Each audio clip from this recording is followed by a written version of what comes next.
La Cratophanie de Malvézy. Bellator. Guillaume Chevalier. Les Visiteurs. RR3 de Malvézy, Narbonne, Aude, Occitanie, France, le 12 décembre 1987 à 10h45, un seul témoin, Monsieur Gérard Lamy. Blason du vicomté de Narbonne. Le feu de la terre. De gueules plein. Les damnés. Lorsque les ufologues pro-extraterrestres sont confrontés à des récits de témoins, qui ne cadrent pas, tout à fait, avec l'objet de leur désir, ou qui sentent un peu trop ouvertement le soufre, ils s'empressent, généralement, de les évacuer en amont, dans la catégorie des bizarreries paraufologiques, non identifiées. Cependant, il arrive parfois que certains fassent l'objet de rapports, passent à travers les mailles du filet, de ce tri sélectif, et se retrouvent, malgré tout, en aval, et en bonne place dans leur catalogue. Confrontons les différentes versions. Commençons par la version mise en ligne par le GEPAN, par les enquêteurs et chercheurs officiels français du Centre national d'études spatiales, à Toulouse. Narbonne, Aude, Languedoc-Roussillon rencontre avec 6 extraterrestres. Le 12 décembre 1987, un témoin dit avoir rencontré près d'une ruine un groupe de 6 personnes étranges, avec lesquelles il échange quelques mots. Ces êtres mesurent entre 1 mètre et 1,50 m, et l'un d'entre eux dessine au sol 2 signes. Ils partiront sur des engins sans moteur et sans roues ressemblant à des traîneaux. Le témoin fera une déposition à la gendarmerie, le 28 décembre, après qu'un article sur le sujet soit paru dans la presse locale le 20 décembre. Aucune autre information n'a pu être recueillie à la suite de ce témoignage. Rapport et synthèse du GEPAN, site du GEPAN, http://www.cnes-gepan.fr. Image des 2 signes tracés sur le sol, en même temps qu'étaient prononcés les mots ciel et démon. Ci-dessous, l'article publié dans l'Indépendant de Perpignan du 20 décembre 1987, article qui a déclenché l'enquête du groupement Midi-Pyrénées. L'ufologie est juste un autre nom donné à la démonologie. John Keel. Voici maintenant la version proposée par Julien Gonzalez, que nous avons extrait directement de son dossier D, RR3, rencontre du 3e type en France. Collection, Enigma. Édition Le Temps Présent. 2014. Narbonne, Malvézy, Aude, 12 décembre 1987, 10h45. Témoin, Monsieur Gérard Lamy.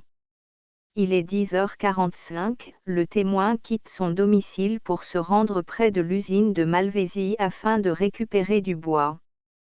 Voilà l'étrange récit de son aventure que Monsieur Gérard Lamy fit auprès de la gendarmerie nationale. Arrivé en face des portails d'entrée de l'usine, environ 50 à 80 mètres avant, j'ai emprunté un chemin de terre, sur la gauche, pour aller récupérer du bois d'une bâtisse, qui a été rasée. Cette maison en ruine se trouve à environ une dizaine de mètres de la route.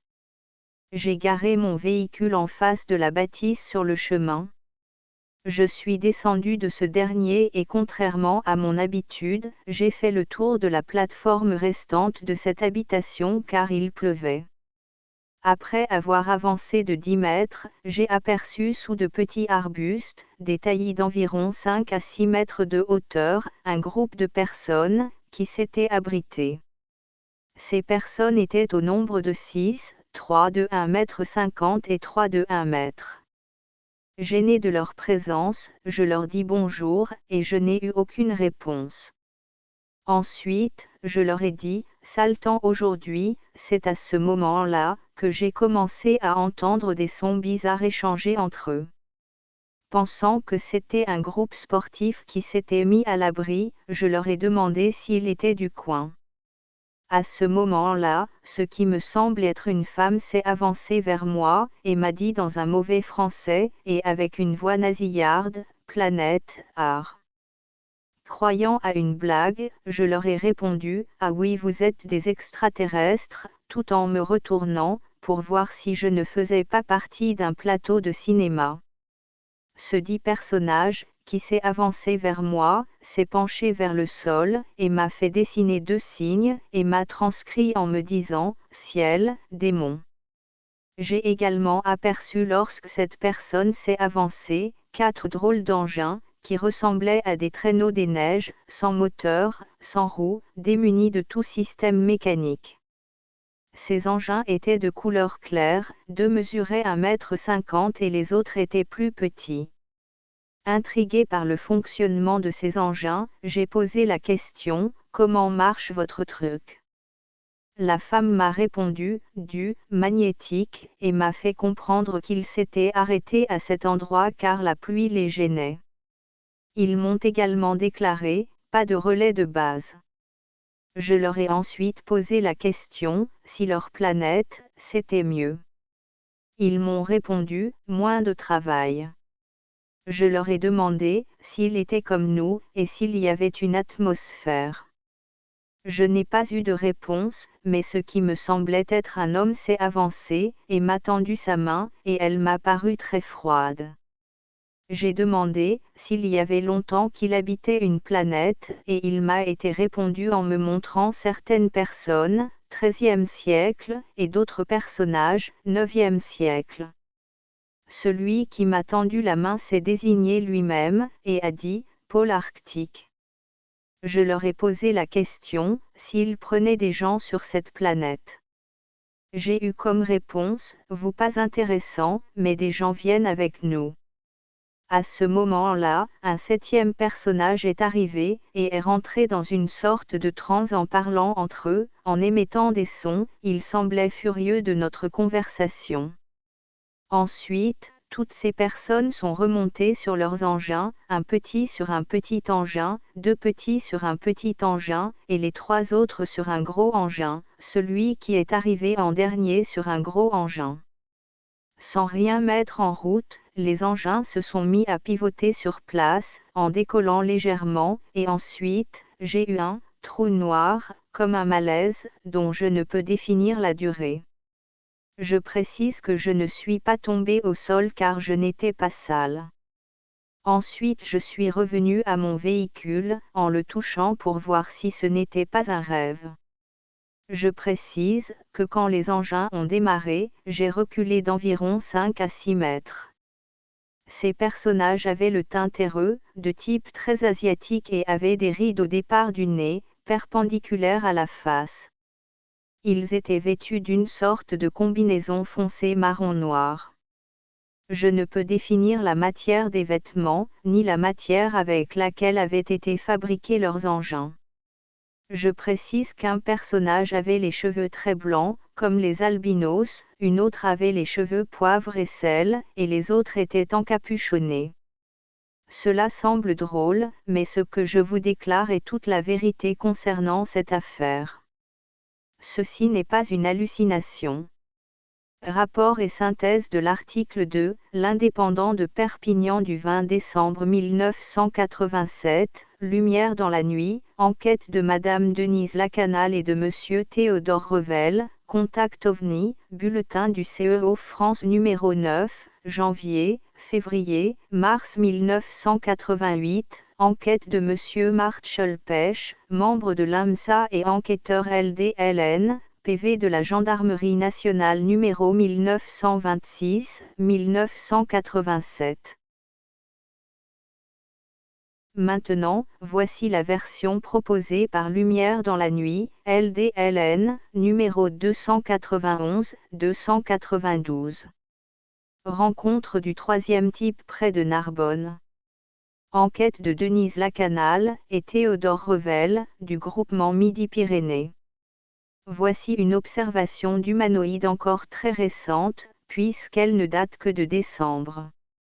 Un tel cas, tout comme celui qui est survenu en avril dans le Pas-de-Calais, et que nous relatons dans ce même numéro, devrait inciter à plus de prudence ceux qui dissertent sur la disparition du phénomène OVNI, lequel semble bien avoir encore plus d'un tour dans son sac.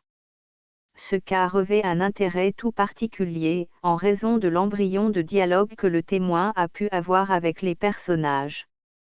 Cet échange, d'une portée pour le moins limitée, est loin de répondre aux questions que nous nous posons sur ce genre de rencontre. Peu importe. C'est une pièce de plus à verser au dossier des apparitions d'humanoïdes. Enregistrons-la comme telle, en nous gardant bien de conclure, ou de juger hâtivement. Voici le rapport établi par Denise Lacanal et Théodore Revel. Primo. Généralité. Date, 12 décembre 1987, vers 10h50 du matin, 9h50 TU. Lieu, Malvézy, à 3 km au nord de Narbonne, ce nom est celui d'une usine de traitement de l'uranium. La rencontre a eu lieu sur un terre-plein, au flanc d'une colline qui domine la route de 15 ou 20 mètres. Conditions atmosphériques, temps pluvieux et brumeux, ciel bas. Secondo. Le témoin. Âgé de 40 ans, et père d'une fille de 16 ans, le témoin nous est apparu comme parfaitement digne de foi, équilibré, sensé, réfléchi et nullement traumatisé par son observation. Ancien restaurateur et compositeur de musique, il nous a relaté les événements avec beaucoup de clarté, et des accents de sincérité qui ne trompent pas. Le témoin, GL, ne s'oppose pas à ce que son nom soit divulgué. Toutefois, compte tenu du caractère étrange de cette observation, nous ne le désignerons que par ses initiales. Tertio. Récit du témoin. Dans le but de faire une grillade, je décide d'aller chercher du bois vers Malvézy, comme cela m'arrive assez fréquemment. Arrivé près de la bâtisse démolie, j'arrête ma voiture et me dirige vers les gravats, où j'espère trouver des morceaux de planches et de poutres. Après m'être avancé d'environ 6 ou 7 mètres, je découvre devant moi 6 personnes, à proximité de 4 engins semblables à des scooters des neiges. Sous leur regard gênant, j'abandonne momentanément mon projet de ramasser du bois, et je m'approche de cet étrange groupe d'individus, plutôt petits, de type asiatique, qui semblent s'abriter sous une haie d'arbustes. Arrivé à proximité, 2 mètres environ, je ne note rien de bizarre, hormis les curieux engins. Alors, pour engager la conversation, je leur dis : « Bonjour, vilain temps aujourd'hui. » Je perçois alors quelques sons nasillards, incompréhensibles. J'insiste, vous êtes du coin. Le second personnage, en partant de la gauche, d'allure efféminée, prononce 2 mots que je ne comprends pas. Croyant avoir affaire à des plaisantins, je surenchéris : « Ah bon, vous êtes des extraterrestres », tout en cherchant les caméras cachées, car j'imagine me trouver sur le lieu du tournage d'un film. Le personnage numéro 2 s'approche alors de moi, s'accroupit, et grave sur le sol détrempé 2 signes ressemblants, l'un à la lettre grecque, minuscule, gamma, l'autre à un C simultanément, d'une voix nasillarde, il dit : « Ciel, démon ». Je persiste à ne pas prendre cette situation au sérieux, et pour jouer le jeu de ces farceurs, je leur dis : « C'est mieux sur votre planète ».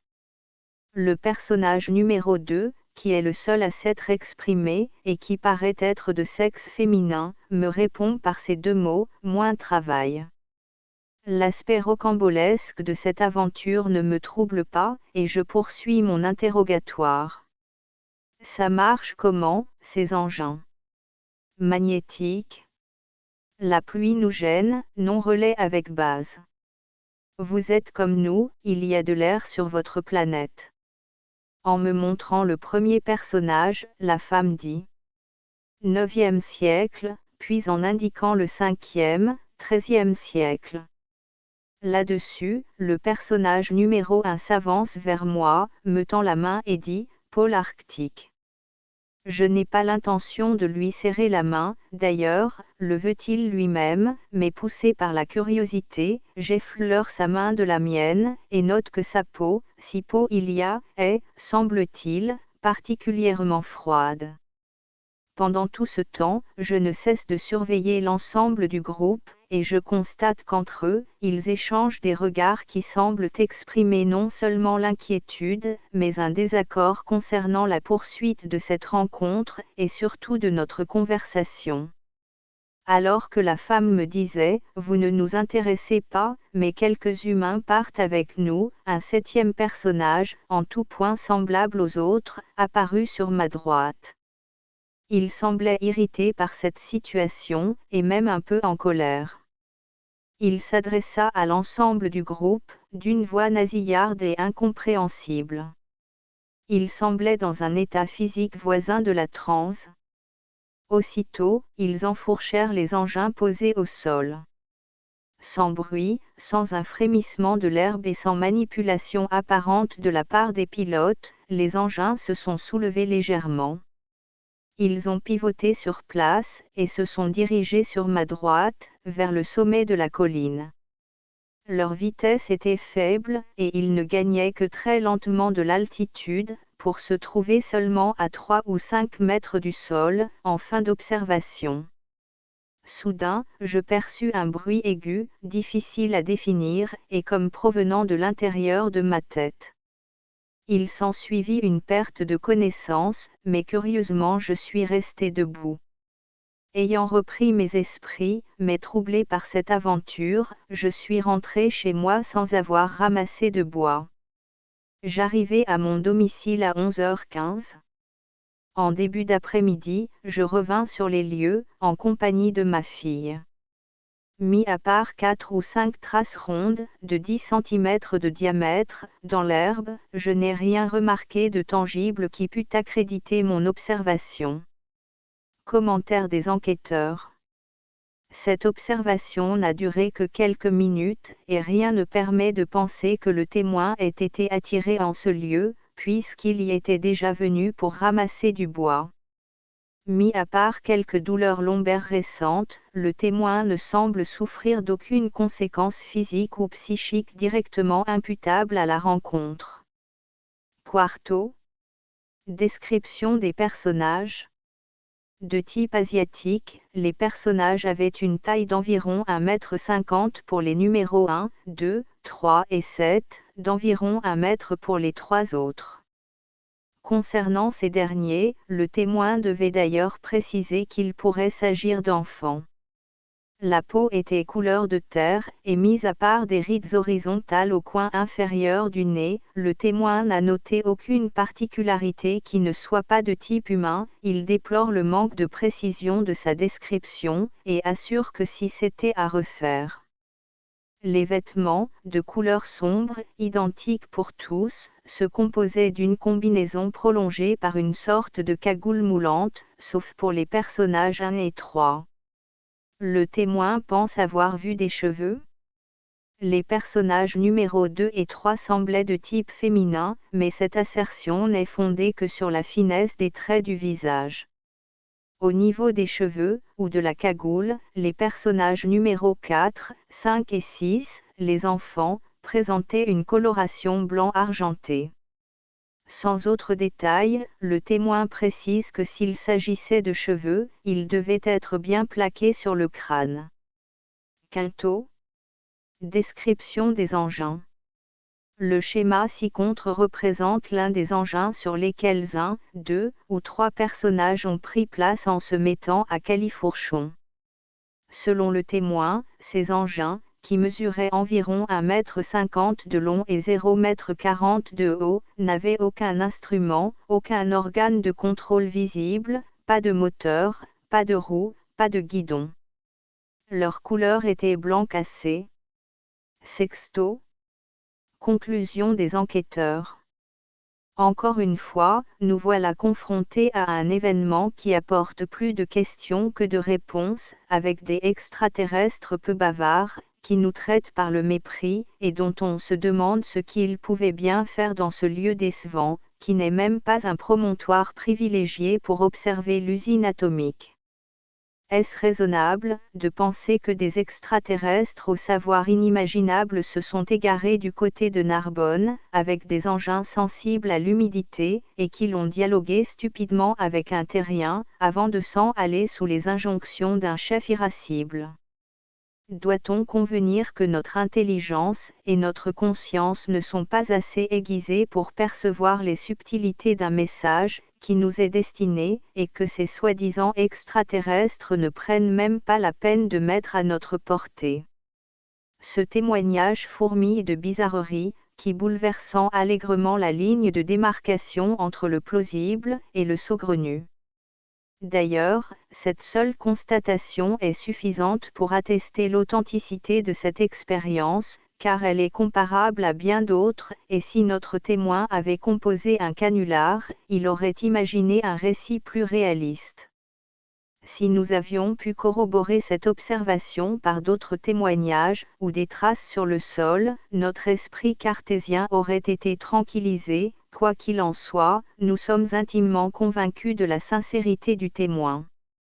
Pôle arctique, ciel, démon, magnétisme, base, ces quelques mots ne manqueront pas de faire rêver les lecteurs, qui assurément feront des corrélations avec des événements passés, et échafauderont des hypothèses toutes aussi extravagantes les unes que les autres.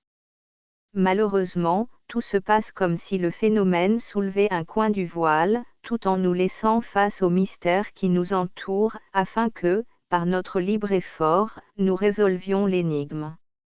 Signé D. L. et T. R. Note des enquêteurs LDLN. Premièrement, le témoin ayant mémorisé ces deux mots, après en avoir parlé avec des amis, il pense qu'il s'agit des mots anglais Planet Earth, planète Terre. Deuxièmement, selon le témoin, cet évanouissement ne dura que quelques secondes, sans chute, puisque ses vêtements n'étaient pas boueux. Troisièmement, l'herbe était noire, et comme pourrie, en cet endroit. Note de la rédaction de LDLN. Le plus étonnant, dans cette affaire, est que l'on trouve mention, dans les archives, d'une autre rencontre du troisième type qui aurait eu lieu au même endroit, près de l'usine de Malvézy, 33 ans plus tôt. On en trouve trace dans l'Indépendant de Perpignan, daté du 21 octobre 1954. Analyse de cet RR3 par Ufogène Pi.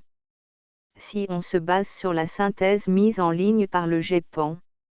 Le PAN, phénomène aérospatial non identifié, de Malvézy, est un PAN de catégorie D, observation inexpliquée malgré les éléments en possession du GEPAN. La catégorie D recouvre deux sous-catégories, les PAN, D1, qui correspondent à des phénomènes étranges, mais dits de consistance moyenne, par exemple associés à un témoignage unique, sans enregistrement photo ou vidéo. Le PAN de Malvézy est donc un PAN, D1. Les PAN, D2, correspondent à des phénomènes très étranges et de consistance forte, plusieurs témoins indépendants et, ou, des enregistrements photo ou vidéo et, ou, des traces au sol. Autant dire ici, qu'avec cette analyse du GEPAN du PAN, observé par Gérard Lamy à Malvézy, on reste quelque peu sur sa faim. Fort heureusement, pour les curieux par nature, non seulement le témoin Gérard Lamy a eu le courage de témoigner, et providentiellement, pour la recherche et l'étude des ufologues, les vrais ufologues, indépendants et du secteur privé, au moins ont fait consciencieusement leur travail d'enquêteur et de rapporteur, avec sérieux, minutie, et moins de partialité que le GEPAN, mais c'est vrai que ce n'est pas nouveau. En ce sens, ce cas est vraiment exemplaire, d'autant qu'il nous révèle l'identité de nos visiteurs extraterrestres, et, en plus, directement de leur propre chef et aveu. À la question de Gérard Lamy, « Ah oui, vous êtes des extraterrestres ». Leur réponse sera, « Ciel, démons ». On aurait donc affaire à des démons. Voilà qui devrait ouvrir de nouvelles perspectives à bon nombre de personnes qui, visiblement, en ont expressément besoin. Et on comprend mieux, dès lors, l'embarras gêné du GEPAN, et on imagine facilement, aussi, l'incrédulité ou la réserve, du plus grand nombre des ufologues, devant une telle révélation. Tout ceci étant bien entendu inconcevable et bien évidemment incroyable. Et pourtant, il existe un moyen très simple de s'en assurer, en analysant et en interprétant autrement que très superficiellement à la GEPAN, ce type de témoignage. Commençons par nous intéresser à la sémantique précise des mots, et donc aux verbes symboliques, utilisés par les ufonautes, et retranscrits par Gérard Lamy. Les ufonautes prétendent être des démons. Or le mot démon provient du grec ancien, daimon, qui signifie Dieu, ou puissance divine, ce qui nous rapproche déjà de la notion des anciens dieux, et des pseudo-visiteurs extraterrestres, si chers aux partisans de la théorie des anciens astronautes. Mais, s'il vous plaît, ne nous arrêtons pas en si bon chemin. Car, dans le même temps, visiblement quelque peu agacé par la candeur et l'insistance du témoin, et probablement par arrogance et condescendance, à moins que ce ne soit, ce qui serait tout de même très surprenant, par bonté d'âme. Nos bons démons nous révèlent leur origine exacte. Ils viennent, selon eux, très précisément du ciel et de la planète Ar.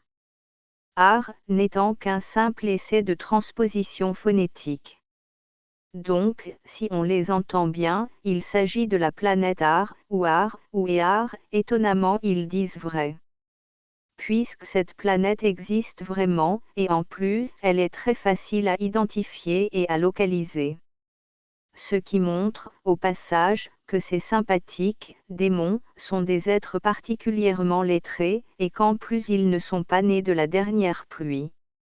Ils l'affirment d'ailleurs eux-mêmes puisqu'ils prétendent exister depuis le IXe et le XIIIe siècle. Évidemment, il ne faut pas non plus être un bien grand mage, pour se rendre à l'évidence, que ces chiffres ont une résonance symbolique, et donc un sens allégorique, le 9, renvoyant par exemple à la génération, et le 13, à la mort ou fin de cycle, confère l'année solaire véritable celle des 13, lunaison ou 28 fois 13, égale 364, plus un jour, du temps, hors du temps. Et maintenant, intéressons-nous, plutôt à cette fameuse et mystérieuse planète, Ear. En allemand ancien, Ar ou Ear, égale aigle, c'est donc la planète aigle, ou la planète de l'aigle. Signalons au passage que ce n'est pas qu'une légende urbaine, les démons sont réellement polyglottes comme le prouve le fameux « don des langues » des possédés, qui comme nos sympathiques visiteurs de Malvésie communiquent en état de transe médiumnique. Et vous la connaissez tous cette planète, puisque c'est celle du Dieu des dieux, avec lequel on la confond, et qui a pour emblème, l'aigle, en plus du foudre, à savoir Zeus chez les Grecs, et Jupiter chez les Romains. Autrement dit, me direz-vous, nos ufonautes prétendent venir de la planète Jupiter. Voilà donc une absurdité de plus aussi aberrante que de rencontrer des extraterrestres en traîneau des neiges dans le midi de la France. Je vous l'accorde très volontiers, je suis bien d'accord avec vous, et je partage votre avis. Néanmoins ce n'est pas ce qu'ils disent, réellement, car en utilisant le mot planète, et vous l'avez bien compris, puisque ces ufonautes s'expriment, non pas sur un mode littéral, mais bien sur le mode analogique qui est celui du langage métaphorique, celui qui est au-delà de la forme et de son sens apparent. Et où le mot planète a bien une autre signification, qui la différencie de celle d'un simple astre froid, d'une terre, ou d'une planète, astronomiquement parlant, dans son sens ordinaire et le plus couramment employé. Et en effet, le terme planète possède un second sens, qui est son premier, son sens étymologique. Car étymologiquement, le mot planète a pour origine l'expression du grec ancien, planetes astéer, qui désigne un astre en mouvement ou astre errant, par opposition aux étoiles, qui apparaissent fixes et immobiles sur la voûte céleste et qui sont elles assimilées, par la tradition des anciens, aux archanges et aux anges du Dieu, uniques en 3 personnes. En résumé, ces dieux daimons, extraterrestres, prétendent donc appartenir à la sphère d'un astre, centre de gravité, en errance ou en déshérence, car il se prend pour le seul Dieu des dieux, qui ambitionne de monter aux cieux, pour hausser son trône au-dessus des étoiles de Dieu. Cet astre usurpateur leur apporte sa lumière nocturne, celle de Vénus, qui se lève le soir et qui se couche le matin, c'est la lumière occulte du soleil noir, Schwarzsonne, qui trône toujours au centre spirituel des SS, du château de Wewelsburg, c'est donc clairement le porteur de lumière, à savoir le célèbre et fameux Lucifer, de lux, lumière, et ferré, porté, en latin. La porte des enfers. C'est, bien, ce qu'il fallait d'y montrer, car si on suit correctement leur mode de langage métaphorique, ces ufonautes s'apparentent à ces âmes vagabondes ou aux intrus extraterrestres envoyés en pèlerinage ou en mission sur Terre, par leur Seigneur et Maître Lucifer. Lucifer, ou le Satan, l'antique diviseur, le bifide, le porteur de la lumière qui foudroie, et c'est probablement ce qui est arrivé à Gérard Lamy, avec son expérience du trou noir, avec sa fourche, ou avec son foudre, en forme de zigzag, qu'arboraient déjà certaines chemises sombres, brunes ou noires, de la même couleur apparemment que les combinaisons, ou uniformes portés par les petits soldats, mécaniques et plombés, cagoulés de Malvésie. Pour nous tous, et pour tous ceux qui seraient encore tourmentés, par quelque doute, prêtez l'oreille afin d'entendre plus attentivement l'un des ufonautes, qui nous confirme, à sa façon ce lien, luciférien, puisqu'il fait référence directement et précisément à l'Arctique. Et c'est celui-là même, qui avec une certaine retenue obséquieuse, sous couvert d'une réserve distante, quelque peu méprisante, a signifié à Monsieur Gérard Lamy, que sa personne propre ne les intéressait pas, ou qu'elle n'était pas particulièrement intéressante. C'est là qu'il faut se souvenir que l'enfer, qui est toujours pavé de fausses bonnes intentions, et qu'il est, paraît-il, gelé, figé, fixé et pétrifié.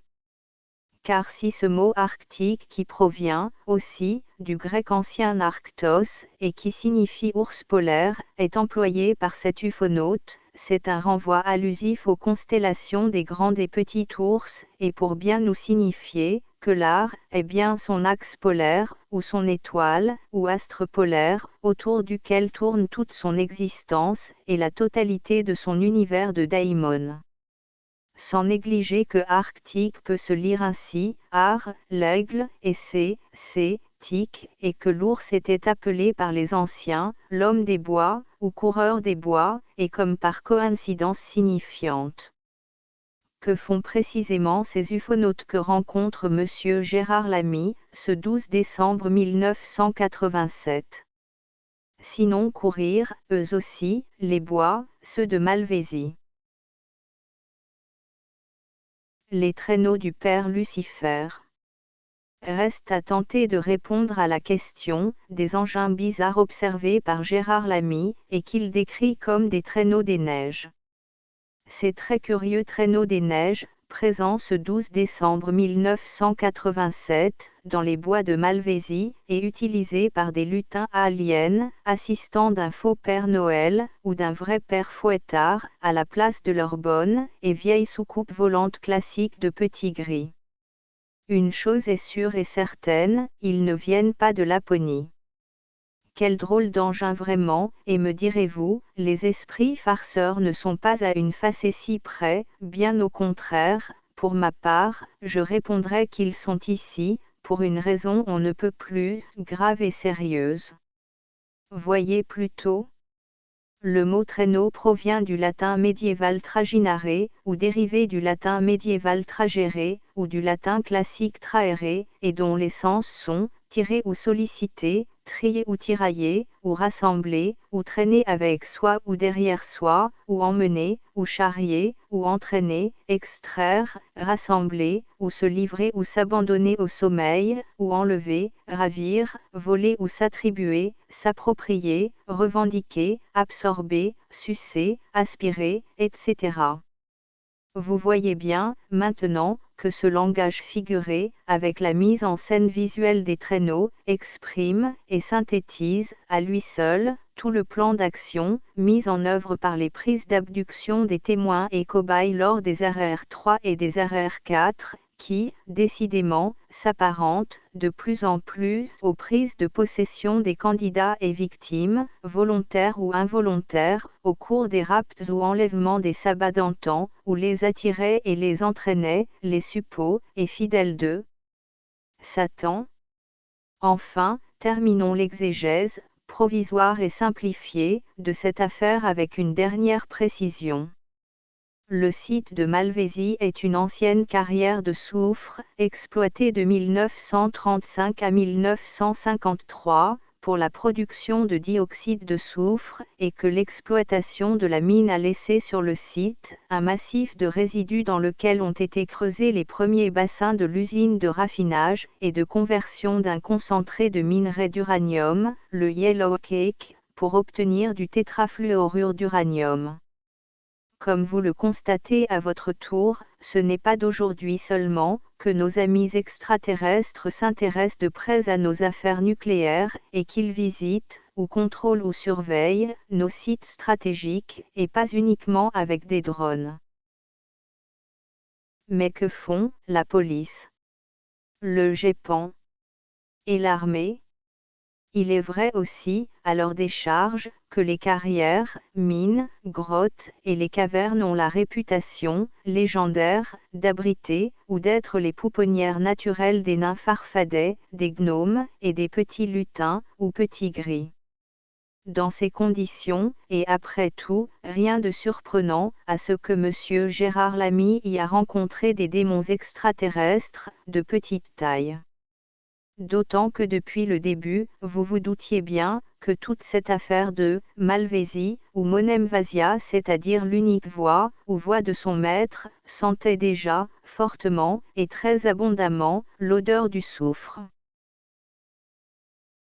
Adressez-nous vos signalements de faits ovnis, ou les bases de données des témoignages ufologiques et paraufologiques passés, empruntés aux archives ufologiques ou à celles de la presse locale, etc., présents et à venir, concernant les 5 départements normands: Calvados, Eure, Manche, Orne et Seine-Maritime.